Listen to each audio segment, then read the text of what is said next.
Hi, everyone. This is Karen Smiley. Welcome to 6Ps and AI Pods. This post is part of our AI 6P interview series on AI, software, and wetware. Our guests share their experiences with using AI and how they feel about AI using their data and content. I'm delighted to welcome Luisa Herrmann from the USA as my guest today on AI, software, and wetware. Luisa, thank you so much for joining me on this interview. Please tell us Thank about you. yourself, who you are, and what you do. Sure. Thank you so much for having me. A little bit about me. I was born and raised in Brazil. I moved to the US for college. I graduated with a degree in chemical engineering, completely different from what I do now. But that was essentially when I fell in love with process design and process optimization. So my career essentially started with me trying to do process optimization at a manufacturing plant, and then went through different kinds of processes and different kinds of design and optimization.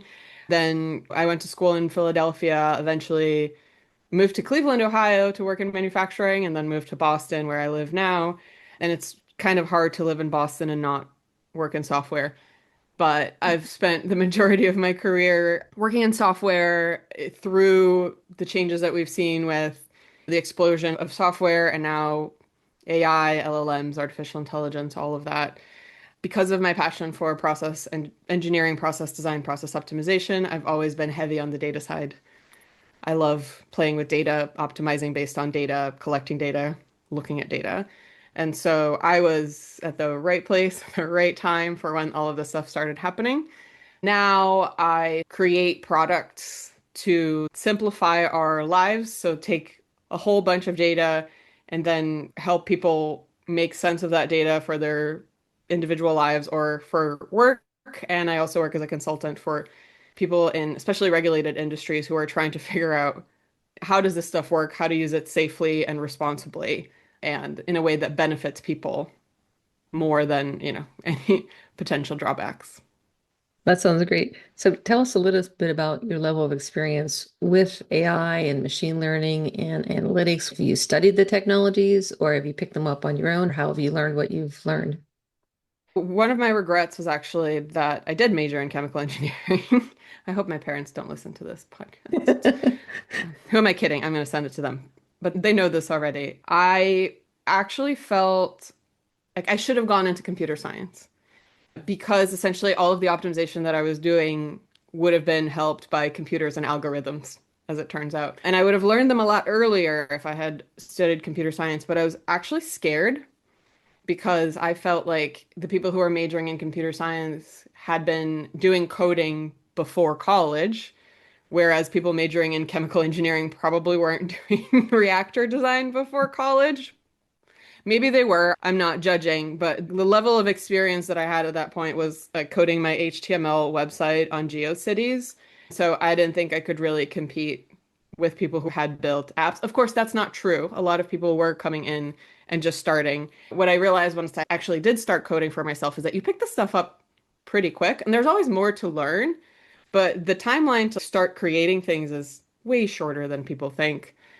But because of this existence of data, my role was always in these startups. I ended up working software startups because I could both understand the market and what the clients, the customers were asking for, but also sort of understand the technology.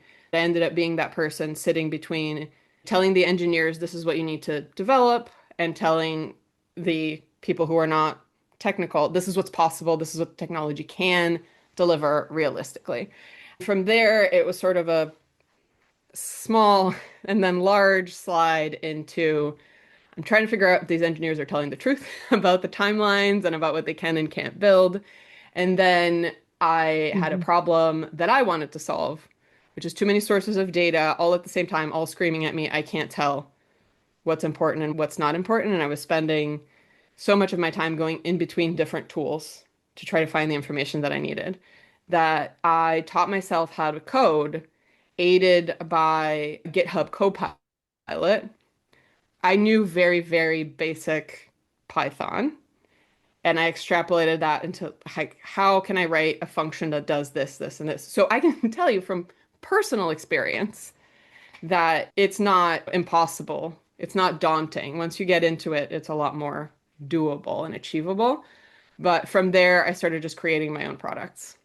And that was a fast slide into developing tech. So you've been using AI coding assistants basically to help you learn to code and learn to solve the problems that you want to solve with code. Yeah, so when I started was way before Claude Code, even before Cursor, which is now my preferred coding assistance, let's call it. It was very much a learning tool more than I'm just going to let the AI write it. I was coming up with, I want the code to do these things in this order, and having the AI tell me, okay, this is how you write the function, right?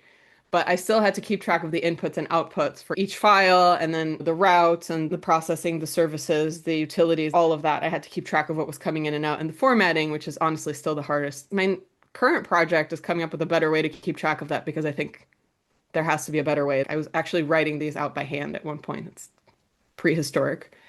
But, with GitHub Copilot, it was one file at a time. Cursor was all of your code base at a time. And so I was using those tools to really augment what I could do. And then I tried vibe coding, and it's not for me. But I think it has made a huge difference on making code more accessible to people. And I think that's awesome. Okay. Can you say a little bit about why you feel it wasn't for you? Vibe coding is incredible because it allows people who don't speak code, essentially. Because code is you write, it's for you to talk to the machine, right? You just have to write it in a way that the machine is designed to understand. And what vibe coding, things like Lovable or V0 allow people to do is essentially create something like that without needing to speak the language, which is fine. But that means that it sort of makes a lot of assumptions and skips a lot of steps that you would have to go through if you were the one actually writing it. And if you want to continue that analogy with language, if you wanted to add any kind of nuance or personality, that's not going to happen with these tools, which is fine. And that's the thing that I say over and over again for these technologies. Like, it's fine. You just have to understand what they're good at and what they're not good at. And then you use them for what they're good at, being aware of what they're not good at. And so you remedy for that and you focus on this. The joke that I tell people is that if you try vibe coding, this is the experiment. You do one thing and then you tell the code that you just want to change something, not add, change. It always adds lines. It always adds more lines than it removes. And so whenever it makes changes, it never goes back and cleans up what doesn't work anymore. It just leaves it there. So if you just keep going with this, after a while you have spaghetti code.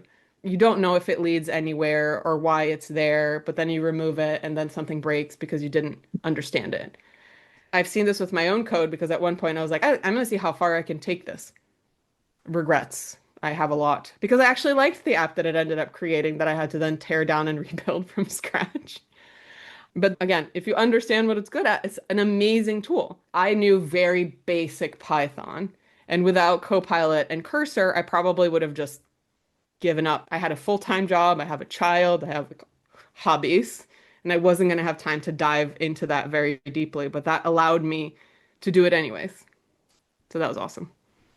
It's an interesting story. I started out with assembly code, microprocessors. That was my first exposure to computers when I was a freshman in college. And then we moved to higher level languages. People talked about how much you got lost and you lose a sense of control. And we've moved to higher and higher level languages. And in some ways, some of these coding assistant tools act like a higher level language, and you do lose that control. You gain ease in return, but there's some loss of understanding, some loss of control that comes with that. And that's just one of the trade-offs that people make. And maybe you don't always realize they're making, but that is a trade-off that they're making. And the interesting thing about that is that you're absolutely right in that we've been adding abstraction layers to code by building higher and higher level languages. But what I think this introduced was an abstraction layer that is non-deterministic. And that's the part that scares me, is that up until now, at least, when you wrote the code and you used the abstraction layers, if you were running the code and then it stopped working, you could go and figure out why that was. Now, if you tell your Claude code to do something and then you go back and try to say, why did you do it that way? it's going to change its answer. It's going to tell, oh, you're right. That was the wrong thing to do. Okay, so do I have to every time go like, why did you do that? Why did you do it that way? Like, why did we go that route? And so I feel this enormous anxiety when I let it. That's why I don't let it make decisions because it can't explain. There's no audit trail for the decision made, right? And so it's like an abstraction layer. A non-deterministic abstraction layer is just insane to me. Yeah, especially coming from a process optimization and control background, right? You can't improve what you can't measure. Yes, exactly. So it sounds like you've used AI tools quite a lot professionally. How about in your personal life? Do you have any use for them or do you avoid them or what's your experience been? So I've been using them for a while in my personal life.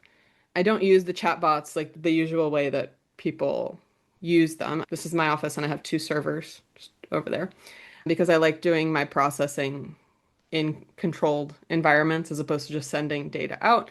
And so there's smaller models that do deterministic adjacent processing, still technically NLP, so natural language processing.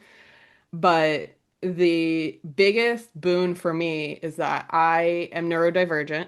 I have ADHD and mild autism, which made it really difficult for me to write emails and read emails. So the way that I communicate and have communicated my entire life is very direct. I think in bullet points on like the data that I'm trying to communicate.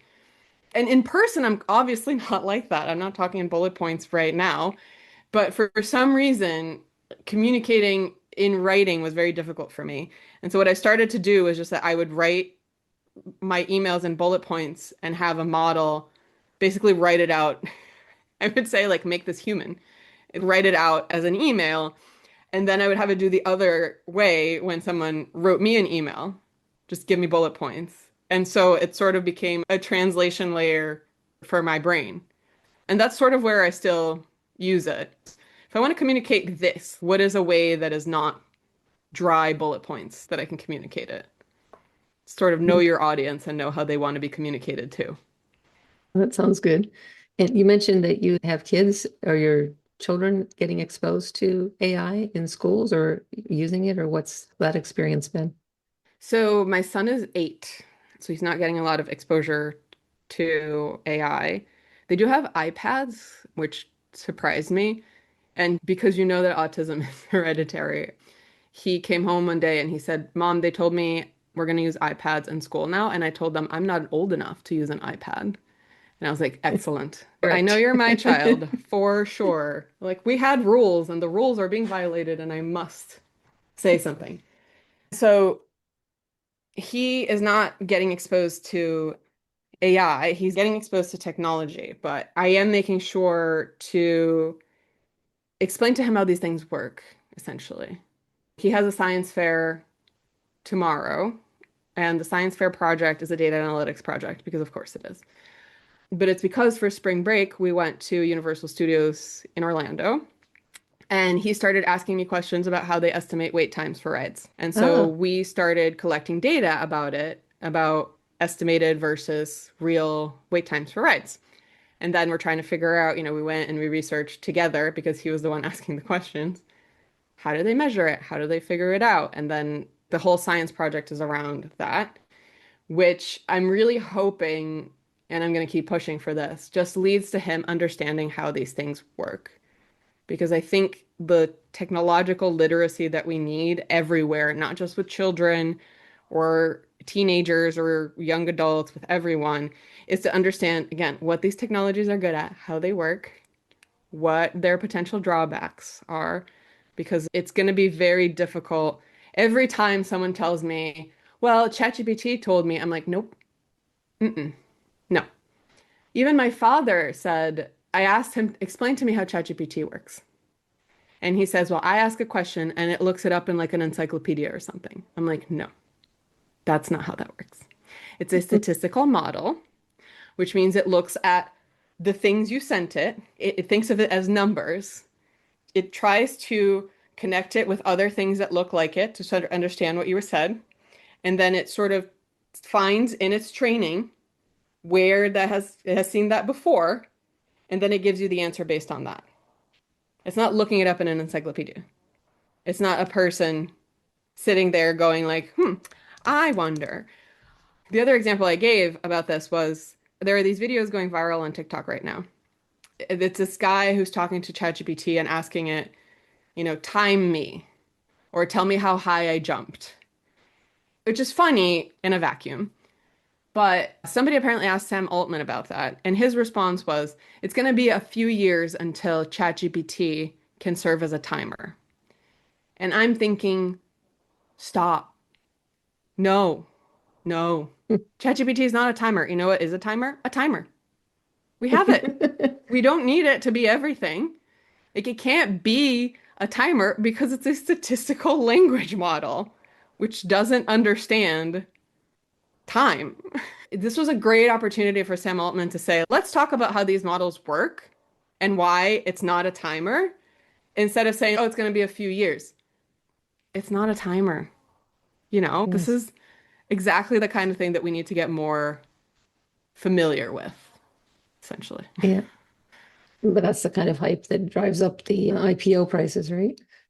I know, and I know that that's why he's a billionaire and I'm not. It's because I could never do the hype thing. I could never say, this is going to revolutionize the way you think. Like, no, just read a book. Like, that's going to Yeah. revolutionize the way you think. Yes, books are awesome for that. I'm so impressed that your 8-year-old son started asking questions. I'm having flashbacks to queuing theory courses that I took in college. 8 years old. It's an impressive leap that he's looking into that. That's pretty cool. Yeah, he's a cool kid. Every now and then he catches me completely off guard with his questions about how things work. My approach is to always answer and always be thorough. I hear a lot of people say, I don't know, bud. Like, we'll look it up later. I'm not sure. And I'm just like, okay, so historically, it's going to be great while he indulges me. At some point, he's going to become a preteen and be like, Mom, please stop. Please. Yeah, Or he's going to start asking ChatGPT things, and then I lost. So, right. Well, you've already kind of covered a specific story on how you were using the coding assistants. Can you say a little bit about the application or what problem you were trying to solve by writing code for that? yeah. So the first one was really that I had 6 or 7 email accounts. Each one has an associated calendar, and there's documents, and people refer to documents, and sometimes they're attached to the email. Sometimes it's a link to a Google Drive. Sometimes it's OneDrive. Sometimes it's Dropbox. I don't know. And the tipping point was that somebody said, I sent this to you on Slack. You should have seen it. And I said, I have 26 unread channels on Slack about the same amount of direct messages. Let's not get started on my email. I cannot possibly have read everything that people have sent me.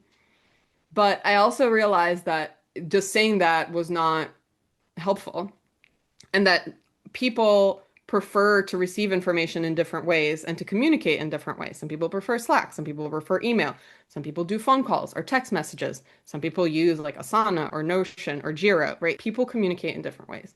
So I wanted to create a tool where people were still using their preferred ways of communication, but they were able to access information in the way that they wanted to access it. Essentially, it's the concept of a knowledge layer. So pulling in information from different sources and then having that information so that you can access it however it is that you want, but you don't have to go chase it, essentially. So that's what I built for myself. I called it AI Fred because it looks like Alfred, and my son was really into Lego Batman at the time, and I was just like, this is like my butler. I just ask it like, where is it? And it tells me. And I can go and find that information, and no one ever gets to say, well, I sent this to you, but you didn't see it, because it's surfacing these things if I say that they're important. But I'm type A, so I didn't want something like a superhuman, which makes choices for you on, which emails to highlight and which to not show you. I need to program the algorithm on what's important to me as opposed to having it try to guess. So that was my first product, Alfred. Very cool. Do you think that's something that other people might be able to use? Would you consider sharing it or open sourcing it or turning it into a product? I went on a journey with that one. A lot of people, all of it was deterministic. There were small deterministic models, like there wasn't a lot of decision making happening. And then a few things happened. When I would show it to people, they would start thinking about integrating it with their LLMs. Because, then I can ask it to summarize things for me or to write emails for me or to give me, fair, that's a use for it. And also things like OpenClaw and what was it, Claude Team or whatever. Essentially, there are other things doing similar things. The latest iteration of it is something that I have been working on with the goal of open sourcing by like the end of this month. So, Oh, very cool. yes, that one will be called 5 lanes because I name things poorly. So, 5 lanes. Okay. Yeah. And when you were talking about having all this information and people contacting you different ways, I think we've probably all run into that. And especially if we have more than a single immersive job that we deal with and that is our entire life. I mean, even with, say, on Substack and the She Writes AI community, and we're writing these books together, and some people want to be in the Google chat, and some people want email, and some people only really keep track of their Substack direct messages. The idea of having a single portal that would let me see, okay, here's all the messages I got and all the links I got from all these people, even without some intelligence trying to decide what I want to see, I think that would be really useful. I could definitely see value in having the tools and everything because every one of these tools wants to be the place where you live, but that's not reality. And so we're all juggling. I have multiple email accounts. You said multiple calendars. There are tools that try to solve that, but you have to put all your eggs in that basket. yeah, and that's by design, right? They're trying to capture market. They're trying to have a captive audience that is sticky. I've worked in this for so long that I can tell you the conversations usually go something like, we could just connect to this other thing. But if you are just the connector, if you're the middleware, then you lose mind share in the customer's mind. So when it's renewal time, they're like, oh yeah, no, I haven't thought about that tool in so long. So everyone wants to be top of mind. They want to be the tool that you go to so that you're stickier, so that you're providing value. But also, they don't want to connect with other tools because they don't want to become just a pass-through entity. So that is not necessarily a decision that's made based on what's best for the people who are trying to get their information, but it's purely a strategic decision. Well, I'm going to have to keep track of 5 lanes when it comes out. So actually, it may be out by the time this interview publishes. So we'll have to include a link to it in the interview Yeah, if that'd be great. you're I sharing created it. the GitHub organization yesterday, so I'm it is. definitely going to have to follow that. Maybe I can make some good use of it for myself because it's a problem I think a lot of people are experiencing with all the different channels of communication. Yeah, and for me, it's 5 lanes because I, at one point, realized that there were 5 lanes of communication that I was trying to keep straight. Whether it was, home, work that I was doing, consulting, personal brand, I just wrote it out. It's like, okay, I'm going to keep track of these 5 lanes. And that's where the idea came from. Very cool. Yeah. So you've made a lot of good use of different AI based and non-AI based tools. So are there any things that you avoid using AI for, or that you would say maybe that you would never use AI for? Thinking about writing your own personal AI policy, which is something I wrote about in my book on Everyday Ethical AI. Daria Cooper shared this nice idea of 3 buckets. One bucket is things that are sacred to me, where humanness is the point where I will never ever use AI for that. And then there are things that this is just routine, it's a burden. I don't care. The more I can automate that, the better. It doesn't have to be AI necessarily, but certainly automation. And then there are things in the middle where, yeah, I could use some help here, but I still want to be in control or the augmented zone. And so I'm wondering, is there anything that you would say is in your sacred zone, things that you would not or do not ever use AI tools for? I have quite a few for different reasons, actually. So I'm not an artistic person, but I don't use AI for art ever. The logos that I've created for my companies, if I don't have the money to have someone design it, I just do it on Procreate on iPad. Best I can do. It's simplistic, lots of lines. The one that I did for my company, AI Nova, I actually sketched over coffee with a friend when I wasn't even paying attention. It's like half of a brain and half of a node, like neural node network. I never use it for advice on anything personal because I have to remind myself that this is a statistical model. And so it's programmed to agree with you and to tell you what you want to hear and find justification for it post hoc. I'm not going to fall for that.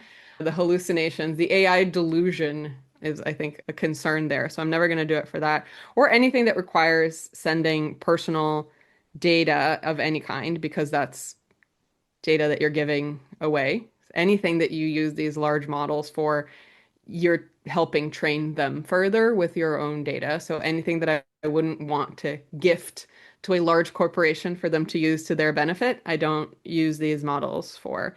So there's not a lot. The larger models, every now and then I'll think of an idea for an article or something, and I'll write a first draft that is my bullet point way of thinking and then have it just flesh it out. But then I rewrite it after that. There's a tweet that I saw a long time ago that said, and I immediately resonated with it, which is, I didn't know if I believed in the human soul until AI came out. And now I do because you can tell how soulless. Like, I never understood when people said that, but now you start looking at AI art and human art started having much deeper meaning for me. And that's how I feel about writing as well. I want the things that I put out into the world under my name to have my soul attached to them. So I draw the line at anything that I put out there that's supposed to be coming from a special brain, mine. It has to come from my brain. And actually, I was having a conversation this morning about the fact that I think something is lost when people don't have to write their own output and have multiple versions of it and go through and sleep on it and come back and rewrite it and think through it. Because honestly, I have this folder and it has loose leaf in it. When I need to think about something, I just start writing. I just write pen on paper, and that's how it helps me think. So the idea of something else doing the writing for me, and therefore the thinking is sort of very dystopian. Yeah, it sounds like the main reason that you would choose not to use it is this sense of the output not having the human soul that you feel should be going into it. As you said, when you use one of these tools, you give it data and you're helping to train it further. There are a lot of questions about where these tools even got the data that they use for training in the first place by scraping YouTube videos and or other things that they claimed were, publicly available, which is not the same as public domain because they are copyrighted. Books have been stolen, videos have been stolen, images stolen. Is that a factor in your decision making? Like if you knew of a tool that did get its data ethically, would that change your view, or would you still say, you know what, the output still doesn't have the human soul in it, and so I'm not interested? It would make a difference, but not for that. I would still not use it because the process of being ingested and regurgitated by a machine makes it not human, regardless of what the machine is doing. It's really interesting that you bring this up because the way that the original data was collected to train these models is unethical at best, illegal at worst. And there's, like I said, the post hoc rationalization that now that the models are out and everyone's using it, they're like, well, if we hadn't done the crimes, then people wouldn't have these models that they like, which is, I guess, a response that you could have that they have chosen. Again, that's why I'm not a billionaire. But I think having an understanding of how these things work and how they were assembled into, sucked from the outside into these models to then create this value juggernaut that they have now makes me definitely uneasy using these tools because I know that they are profiting handsomely from not their work. And they'll argue it's their work because their work is the algorithms that scraped, processed, and now spit it back out. But one fun thing that I think is happening is that I don't know if you remember, but right when ChatGPT came out, they said that they had a cutoff date. That after that cutoff date, there was no new information being put in. And at the time, we talked about how that was because as soon as people found out that they were doing this, they would try to seed information into it, just like people tried to hack Google AdWords and stuff, SEO, right? They're essentially going to do SEO on steroids if the information was still being ingested. And so there was a cutoff date to essentially say, like, you can't game it now, it's too late. There's a cutoff date. Obviously, that's not the case anymore. So people are trying to game it. And in that process, it's an Ouroboros where they're feeding AI slop to create more AI slop. And at one point, they will have to come up with better models that are able to at least differentiate in some level. Otherwise, it's just going to become unusable. And some of them already are slowly becoming unusable for that reason. So I think the future isn't necessarily an ethical model, but it is models that understand what they're supposed to do and are more purpose built. And I hope that they're also ethically built, with consensually sourced materials, because right now, essentially it was like, well, there was no law against it. I mean, debatable. I remember Napster, but people need to be asking more questions of how we're gathering that data, who owns the data, who profits from the data. And I think that's part of the future is having companies that have models where there's ethical data sourcing and accountability. Yeah, there's a very small number of companies that have been certified as what they call fairly trained, meaning they got their data ethically. AI music was one of the first things I started writing about 2 years ago, and I found a handful of ethical companies and a very large number of unethical companies. But there's one chat bot, for instance, built in Switzerland, ethically trained, run on renewable energy, everything you could think of that they could probably do to make it ethical. There's people who talk about it being theft. Oh, all AI is theft. Well, here's a tool that isn't based on theft. Is that still something that you see value in or not? And it raises some interesting questions. You also mentioned about big models, and they're saying, well, we had to do this in order for you to have something that's useful.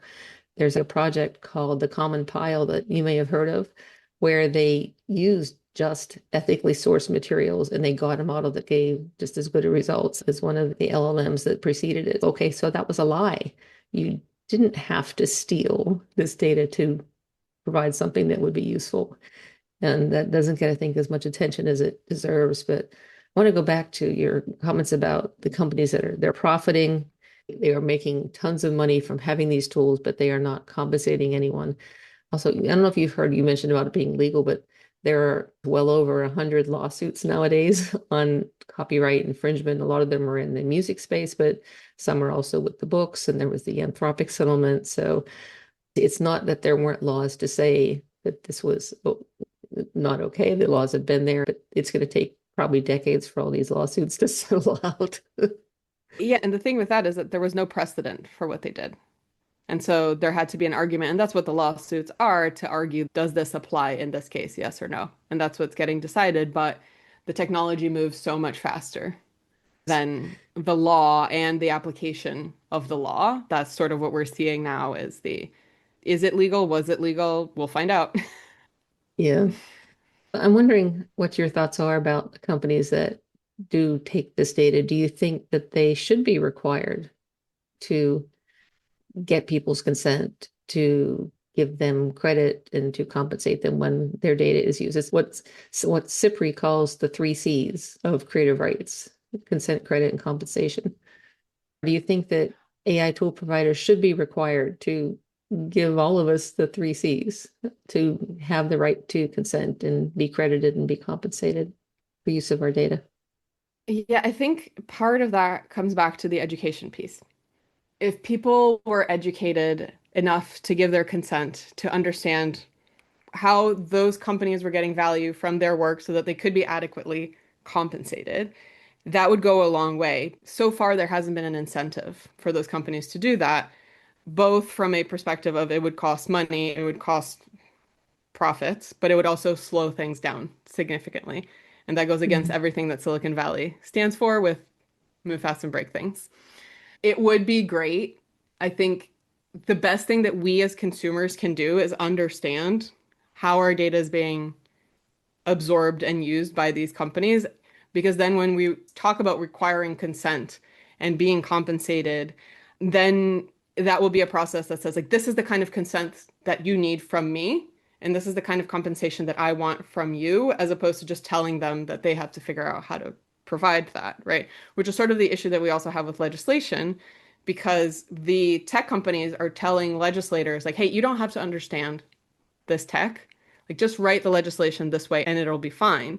But if you don't understand the ramifications of that, then it's not fine, right? So we can't have them writing the laws just because the legislators don't understand it, essentially. So it's the Mhm. same thing. It comes back to we need to be educated on how our data is being used, extracted from every conversation that we have with chatbots, everything that we post online, every photo, every LinkedIn post, everything, right? Right now, the reason why Instagram looks the way that it does as opposed to what it looked like when we started is because it's just become a way to suck up data constantly about everything that you do all the time and sell it. So I miss the internet when it wasn't that. Yeah, Those were I'm the days. I'm with you there. So with the different tools that you use, different tools and different systems, do you feel like the companies have been transparent at all about where they got the data, or on the other side, what they will do with your data if you use that tool? I don't think it's transparent at all, especially on where they got the data. A lot of them claim that that is like trade secrets, and they've been somewhat successful with that argument. And how they're going to use that data, it goes back to the education that if you read privacy policies, if you read terms of service, they do sort of say some things, but they leave it as vague as possible as to how they're going to use your data. And the thing is, those are not legally enforceable, right? They can change privacy policies, they can change terms of service. And, raise your hand if you've never gotten a notice of a breach, right? Because there was a privacy policy and then your data leaked anyways. This is not very comforting for me.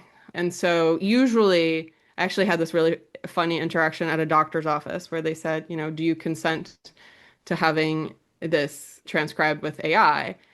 And I said, well, what tool are you using? Let me take a look. And I said, I'm going to be really honest with you. And they're like, no, no, no. They're very private. They do things, blah, blah, blah. And I was like, okay, it doesn't matter because the odds of me getting an email saying there was a breach and your data may have been exposed is probably 90% because the people who are building these systems are not fully aware of how they are supposed to work. So it's just a reality that there's too much happening. Your data is getting taken, and we are slowly. And that's the other thing. I don't want a sense of helplessness that I keep hearing from people. It's like, well, they're going to get my data anyways. We shouldn't give up. We should be Yeah. fighting back. I mean, I never put my actual date of birth on any website. I very rarely use a real email address. I use masks, which send the email to my inbox but aren't my email. I always reject cookies, always. I clear my cache all the time. I use Firefox Focus, which is a privacy browser. So things like that, I will never stop doing. My house is blurred on Google Maps. It's little things that I want to educate more people on so that they will start doing it as well, because I think as individuals, once we start realizing what's happening with our data and the power that we have, we can make a change, but that takes longer. So my new goal is to try to help legislators close that gap where, they're trying to make laws for things that they don't understand and people are trying to sell them things all the time. Yeah, you mentioned the medical scribes, and that's a really interesting area, I think, because in some cases we have a choice, and if you say no, the doctor will say, okay, and they'll just take their notes by hand like they used to. In other cases, I've heard of practices that won't accept you as a patient for treatment, and you don't get to keep the appointment, which means you don't get the care that you need. And so there's this idea of consent, but there's also informed consent. And then do you actually really have a choice? And I think those are questions that we really need to give more thought to. And there's an interesting nuance in that specific use case. And most of these use cases have very interesting nuances. But in that one is the fact that we have engineered our medical care system in a way where taking notes and then transcribing notes is a huge effort that needs to be done by someone. And, doctors hate it. There used to be medical transcribing services, which were then shipped overseas, which caused problems, different kinds of problems. So the idea that you could have a system help with that is, in theory, I think, really good. The problem is not the theory, it's the implementation. why are we implementing this as third parties with cloud access who are not careful with data? Because if you just said, like, this is a medical practice, and what happens is they record the meetings, and then they take all the information, they throw away the actual recording so that your voice recording is not saved, and it just adds this information to your chart. All of this is auditable. It shows every single piece of it, how they did it, and where it went, and the consequences of it downstream. That is completely different from a black box where it just gets sent to some model that then fills out something, and it's non-deterministic, and we don't know what happened. And I'm sure there have been cases of this already where it's caused problems for prescriptions, right? For anything that didn't get added to the chart or did get added to the chart. And so again, we cannot outsource decision making, but we can use these technologies to help us significantly if we understand how they're working, if we are still responsible for it, if we understand the drawbacks. But that's a great example of no, I don't like the way that they're doing it now, but boy, do I understand why they want to do something different from just taking notes and then having to go put that in the chart over there or transcribe those notes. I get it. And again, I go back to there has to be a better way. You mentioned earlier about, Instagram and LinkedIn and other services that are basically just there to get our data.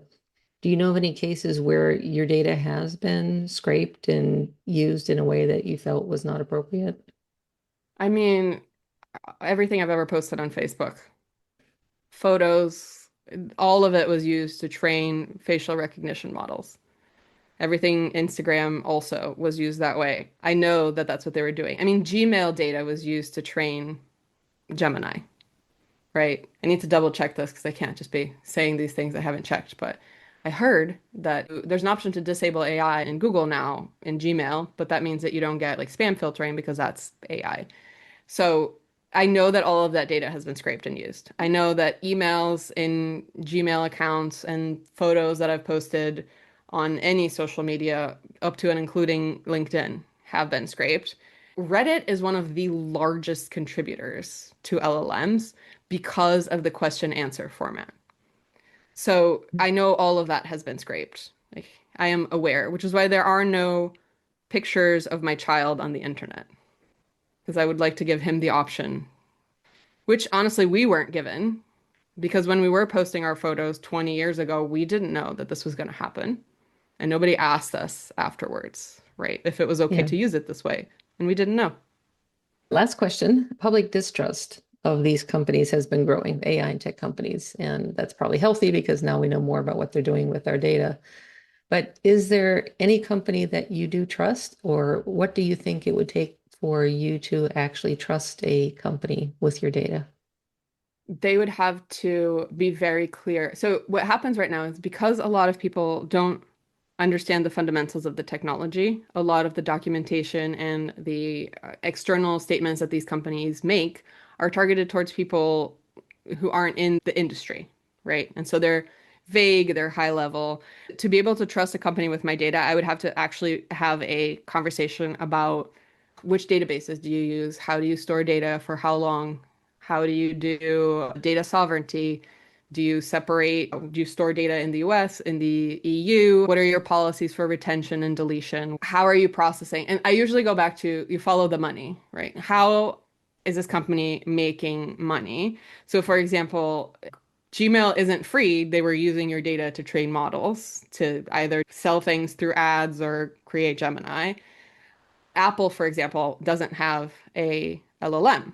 I mean, they're trying to make Siri work, but it's like making fetch work. It's not going to work. I trust them more because I understand that their business model is more related to selling very expensive phones, hardware, and some software, and not necessarily suck up data to sell as AWS that has the hosting and all of that. So understanding the financial motives is usually where I go. Like, how are you actually making your money? Why do you want my data and what are you going to do with it? And so it would take me actually having to understand their financial model to trust them with my data. Or it'd be data that I don't really care about. Okay. So is there any company that you do trust right now, or no one has really met that bar? It depends on for what. I post on LinkedIn. I have an Instagram. It's private for what it's worth. So there are companies that I trust, but I understand what their point is, and I treat them accordingly. There's no company that I just trust unreservedly. When Apple Intelligence came out, I turned it off immediately. So there's no one that I trust just blindly, which is exhausting, if I'm being honest. Yeah, fair enough. I feel like there's no legislation that's protecting me. Yeah. Well, especially not here in the US and other countries. They're doing a better job of being more proactive about it and maybe not getting ahead of the technology, but at least trying harder to keep up with it and to rein in some of the worst abuses. That's true. Yes, we can learn from them. Yeah. I really appreciate you making time for the interview with me. Luisa, is there anything else that you would like to share with our audience? No, I mean, keep learning however you can. Search out sources to understand how this technology works. If I can be helpful, this is not a plug. If I can be helpful, just reach out to me. I love to talk about this stuff, to teach people how it works. I think it makes us all better for it. So stay curious. If you feel overwhelmed, start small, build something for yourself, see how it works. That's always fun. You can do it in like 15, 20 minutes. It's not that hard. So I encourage people to get their hands dirty because it's not going to stop. Great. So what's the best way for someone to reach out to you if they have an interest? LinkedIn, or do you have another way that you prefer? LinkedIn is fine. My website is Luisa Herrmann, Mann. I was gifted all of the consonants. My email is also louisa@lu.com. So those are the easiest ways because my tool means that it surfaces to the top and I don't have to go digging through all the inboxes. Perfect. Great. Well, Luisa, thank you so much. I enjoyed our conversation and I'm glad we had time to chat today. Me too. Appreciate Thank it. you so much, Karen. Thank you for having me. About this interview series and newsletter. This post is part of our AI 6P interview series on AI, software, and wetware. It showcases how real people around the world are using their wetware, brains and human intelligence, with AI-based software tools, or are being affected by AI. And we're all being affected by AI nowadays in our daily lives, perhaps more than we realize. For some examples, see post, but I don't use AI. We want to hear from a diverse pool of people worldwide in a variety of roles. If you're interested in being a featured interview guest, anonymous or with credit, please get in touch. 6Ps and AI Pods, AI 6P is a 100% reader-supported publication. All new posts are free to read and listen to. To automatically receive new AI 6P posts and support our work, consider becoming a subscriber. It's free.